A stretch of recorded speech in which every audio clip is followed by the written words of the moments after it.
बात कर लेना चाहेंगे कांग्रेस के वरिष्ठ नेता पवन खेड़ा हमारे साथ मौजूद हैं। पवन जी, लगातार फंडिंग को लेकर आरोप प्रत्यारोप लग रहे हैं। बीजेपी कहती है कांग्रेस को फंडिंग होती थी, कांग्रेस कह रही है बीजेपी को फंडिंग होती है। अब तो बात आरएसएस तक की आप लोगों ने कह दी है, क्या कहें? देखिए, पहले कहा गया कि 2012 में कुरैशी साहब ने, यूपीए की सरकार थी, कुरैशी साहब जो मुख्य आयुक्त थे, चुनाव आयुक्त थे, उन्होंने एक करारनामा किया अमेरिका के साथ।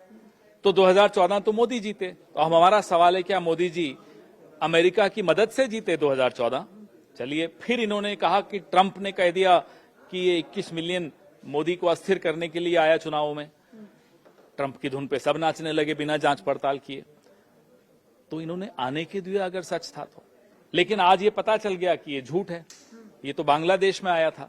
तो अगर बांग्लादेश में ये पैसा आया, मतलब भारत के पड़ोसी देश में ये पैसा आया, लोकतंत्र को कमजोर करने के लिए पैसा आया, क्या मोदी जी को पता नहीं चला?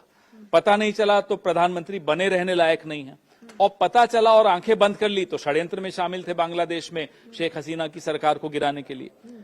तो हमें तो याद आता है 1971 में इंदिरा जी ने बर्दाश्त नहीं किया था अमेरिका का हस्तक्षेप बांग्लादेश में। ये कैसा प्रधानमंत्री, इतना कमजोर प्रधानमंत्री कि अमेरिका हमारे दरवाजे की पर दस्तक दे रहा है, हस्तक्षेप कर रहा है और ये चुप बैठे हैं। आपने मुस्कुराने की भी चर्चा की मोदी जी के अमेरिका में, जब कई वहां पे बातें हुई तो, लेकिन अब तोड़ धमकियां दे रहे हैं ट्रंप। मोदी जी बगल में खड़े हैं, मोदी जी मुस्कुराए जा रहे हैं। क्या समझ में नहीं आ रहा था? और अच्छे 4 ले जाते ट्रांसलेटर, 2 ट्रांसलेटर तो थे, फिर भी नहीं समझ में आ रहा था तो 4 ले जाते। तो अब आप लोगों की डिमांड क्या है, क्या होना है? हमने कहा कि अगर आप ये सब आरोप प्रत्यारोप करते हो, लाइए श्वेत पत्र, लाइए यूएस फंडिंग पर। लग रहा है आएगा? इनकी हिम्मत है? ये न लाए, हम ले आएंगे। हम बताएंगे संघ ने कब कब अमेरिका से पैसा लिया, क्या क्या करने के लिए लिया। एक अलग सा सवाल है, दिल्ली की बात कर ली जाए तो लगातार कहा जा रहा है कांग्रेस भी पार्टी बन के काम की है दिल्ली चुनाव में।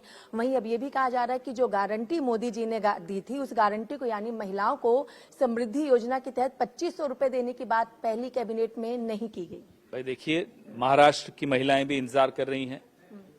यहाँ की महिलाएं देखते हैं कब तक उनका इंतजार चलेगा, हम ये भी देखना चाहते हैं। रही बात कांग्रेस की, एक राष्ट्रीय पार्टी है, सबसे ज्यादा लंबा अंतराल सरकार में कांग्रेस दिल्ली में रही है, 15 साल। इतना ना बीजेपी रही, ना ये झाड़ू वाले रहे। तो इसलिए हमें ये कह देना कि आप चुनाव न लड़ो, ये तो संभव नहीं है। हम क्यों नहीं चुनाव लड़ेंगे? हम तो लड़ेंगे। एक अंतिम सवाल है, रेखा कैबिनेट को लेकर के कहा जा रहा है कि 100 दिन का प्लान है, ताबड़तोड़ चीजें की जाएंगी। नई सरकार है, अभी टिप्पणी करना उचित नहीं है।